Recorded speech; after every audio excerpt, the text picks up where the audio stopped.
What's up, everybody?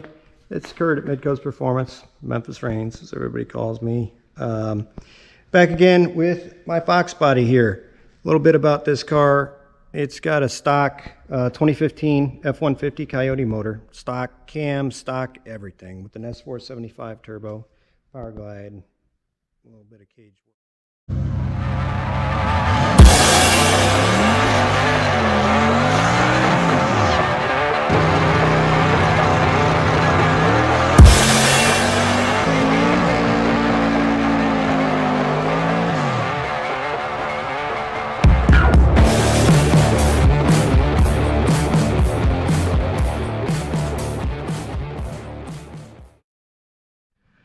What's up, guys? So we tried to go to Bonterre and do a little bit of a no prep testing, and we got one pass in. And it looked pretty good, but then it started raining, so we didn't really get to do any adjustments or make any more passes from there. So what I am doing, the other thing is, even though it was no prep, that track still felt pretty sticky. Like I could lay down a pretty good pass on that thing. So I wanted to get the car set up really for less prep than that. So last night I made a couple ballast bars, actually. I don't know if you can see them in there. Those are 100 pounds. The other thing is, this car's got a 17-gallon tank. I usually try to tell people not to use fuel as ballast, but you know, this car's really, really front heavy normally. So filled the tank up, made those ballast bars. Each one of those is 50 pounds. And then put it on the scales, did a rough scale on the thing, but then I noticed my bar angles don't look super great. So today we're going to, measure all that. I'm going to show you some the ways that I do it, and then probably have to rescale it again after we make adjustments there. And we'll go from there. Normally, I do this, a couple little tips before you start scaling the car. Usually, I do this on my 4-post lift back there, but as you can see, my shop is completely full, and there's no way for me to get back there. So I've got a nice spot on the floor here in front of my dyno. Actually, when they poured the concrete in here, they did a fantastic job, and it's pretty darn level. So make sure you have a level surface. Make sure your tire pressures are all where you're going to race it at, and make sure that you have the weight of the driver, in which case I have 175 pounds sitting in the driver's seat right now. And let me turn the camera around. Yeah. This is what I've got right now. We're sitting at 3243. That's with 15 gallons of E85 and 100 pounds of ballast in the trunk. And yeah, that left front looks like it's really heavy, but what I found is that doesn't matter a big amount, because that's the first corner of the car that tries to come off the ground anyway. So that weight gets distributed after that happens. So let's see where we're sitting at, and then we'll go from. All right. Let's see if I can squeeze myself under here. It's gonna be a lot harder to do not being on the lift. So what I'm going to do is draw a line that's basically going to be the front of the axle tube, and on the 8.8, at least this one, this is 2/800 dimension. So we're going to take 1/400 off that. That's going to be our axle center line. And what we're looking for is our dimension vertical from the ground and forward of the axle tube forward, or in relation to the axle tube release. Sometimes that lower control arm can actually be behind the axle tube, depending on how everything is set up and the pinion angle and stuff like that. That's the big game here, is once you get everything set up, then you got to check your pinion angle, and we might even go over that because I see that messed up all the time on the internet.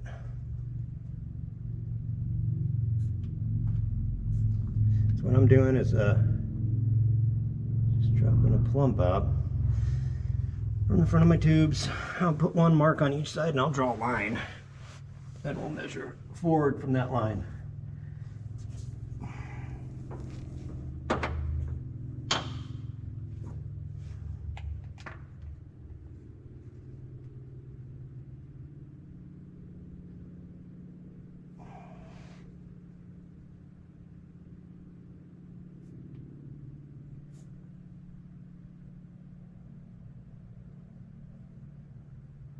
Okay. Now that I got those lines, those marks, I can draw my line. But, these dang old streetcar gas tanks are making this difficult.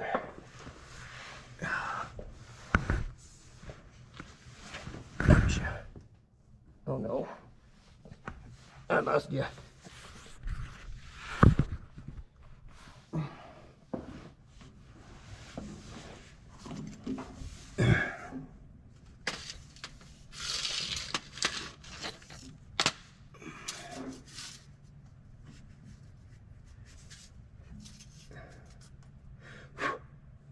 Get some dog hair on the floor.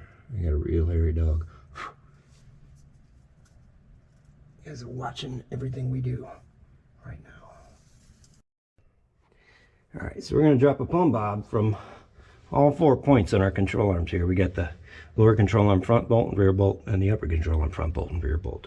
This is going to be kind of a pain in the butt sitting down here, but I'll go through one of them with you if I can.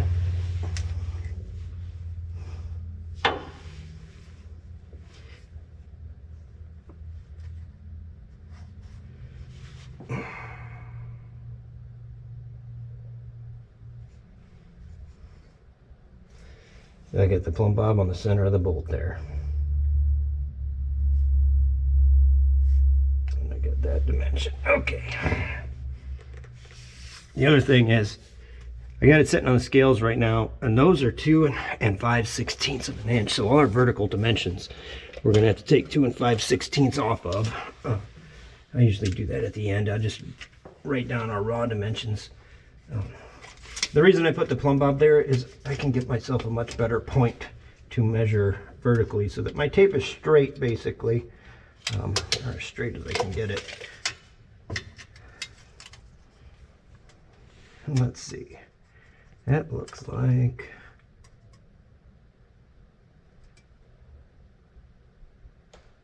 believe it or not, exactly 10 inches vertical. So I'm going to write a note. I write notes all over the floor. If you've ever been in my shop, you'll see that. So lower control arm axle side is vertical 10 inches raw. Remember, minus 2 5/16. Okay. Now this dimension is going to be to the front of the axle tube. And here I always, burn an inch or burn 10 inches or whatever. It just makes it easier to get a zero reference. And let's see. That's 1 3/8, which is 1.375. And that mark, remember, is 1 400 in front of our axle center line. So we are forward of our axle center line 0.025 inches. Very close. That's how you do that. Now, that's the easy one. I got to do the 3 rest of them. And I'll come up with the numbers. I'll run it through a little program that I made, and I'll show. Okay, I'm back. I ran some numbers here. So these are the dimensions. You've got the forward dimension and the vertical dimension, like I talked earlier. This is currently where we're at right now. As you can see, the lower control arm, I usually like to have that level or even going uphill towards the front of the car, uphill. This one's going downhill just a little bit, about 3/16 of an inch. But normally I would do something about it, but I think this time I'm not going to. And I've got a few reasons I'm not even going to get into on that. But right now, static anti-squat 104%. The instant center is about 38.8 inches forward and 12.5 inches up. It crosses 100% anti-squat line at 0.36 inches of extension, which with 104% anti-squat, it's going to extend a little. That's not much. I've got Hoosier D06 slicks on this thing right now. Not a radial. So what I did though is I ran some numbers a couple of different options. So this would be, the second one here would be if I did level that control arm, if I raised the right height up 3/16 of an inch to get that lower control arm level. It doesn't really change a whole lot. It does make the instant center a little longer and a little taller. It's probably not going to act a whole bunch different. Or if so you saw on my lower control arms, all of the control arm bolt holes except for the upper the upper axle. They're all adjustable. I made all these torque boxes and stuff on this chassis. Those holes are spaced 7/8 of an inch. They're staggered, so you could lower it 7/16 of an inch. It would make the bar a little shorter, or you can lower it one full hole, which would be 7/8 of an inch. If you did that, it would bring our static anti-squat, which means, you know, at right height, 130%, so it would be about 35 inches forward and 11.6 inches up. The upper control arm in that position would be level at 1.8, roughly 1.82 inches of extension of rebound travel, and at that point we'd be at 125%. But you see what happens? That instant center goes to almost 67 inches long and almost 15 inches high. So, you know, this is what happens with a Fox body unequal four length. Is the instant center moves around a lot once you start getting into some anti-squat. This car acts completely different than our LDR car. You know, it makes about a third of the power. And I run that car on a drag radial. Obviously, I run. Maybe someday I'll get into it. I run stuff that people would tell you would never work, but it does work on that car. This one we're doing something different though. I want the instant center to be more consistent, not move around a lot. I want everything to be very smooth, and actually I want the car to act or to react gently, if that makes sense. Try not to upset the chassis, try not to upset the tire.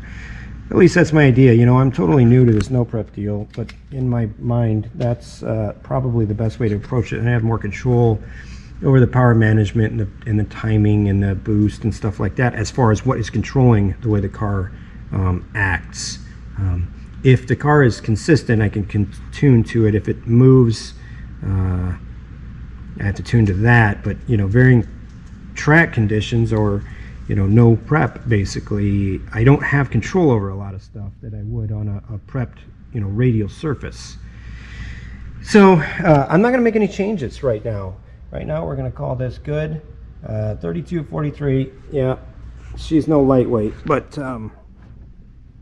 you know, you got to remember, this is about 160 pounds heavier than I would run if I was running it on a radial at a prep track, and I probably will get to that. I'd probably try this, and I'd take the weight out of the back. You know, we'd be around 58%. Right now we're 54, 53, 54 on a radial. Yeah, it'd be about 58% on the nose, 130% anti-squat. I would probably hit the tire a lot harder on the leave and get the car to extend and do all that good radial stuff. But, you know, we know how to do that. We're trying to do something that we've never done before. So let's try something different and see how it works. The other thing that I wanted to talk about was the pinion angle. So I see a lot of guys, you know, whatever, everybody's got their own way to do it, but here's what I do.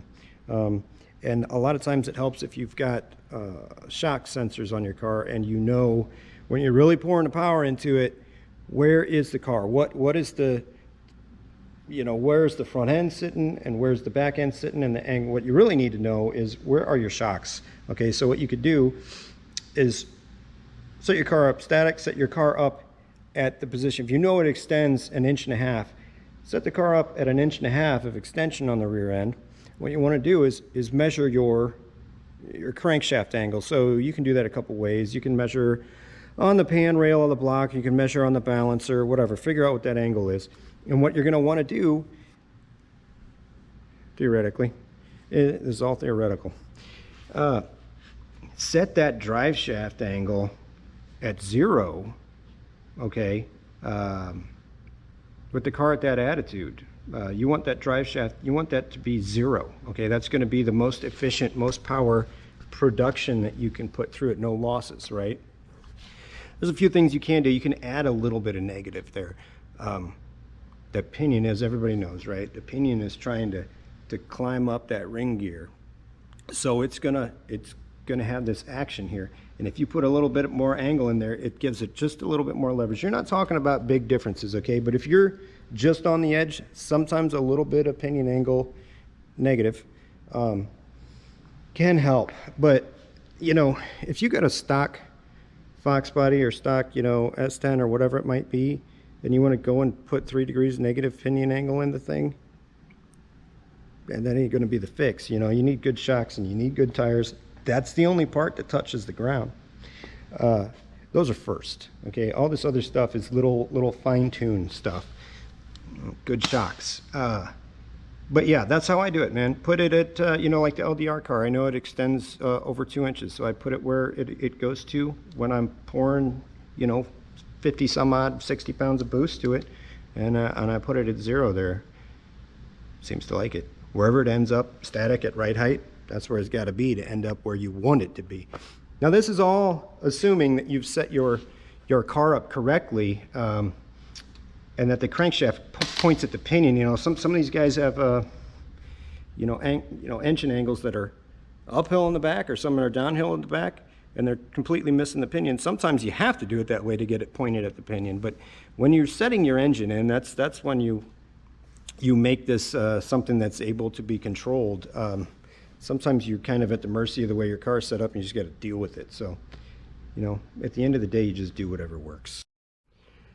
So that's it for this time. I think we're just going to go the way it is and see what happens, get some data, and go from there. Thanks for watching. If you liked it, hit like and subscribe, and we'll see you next time.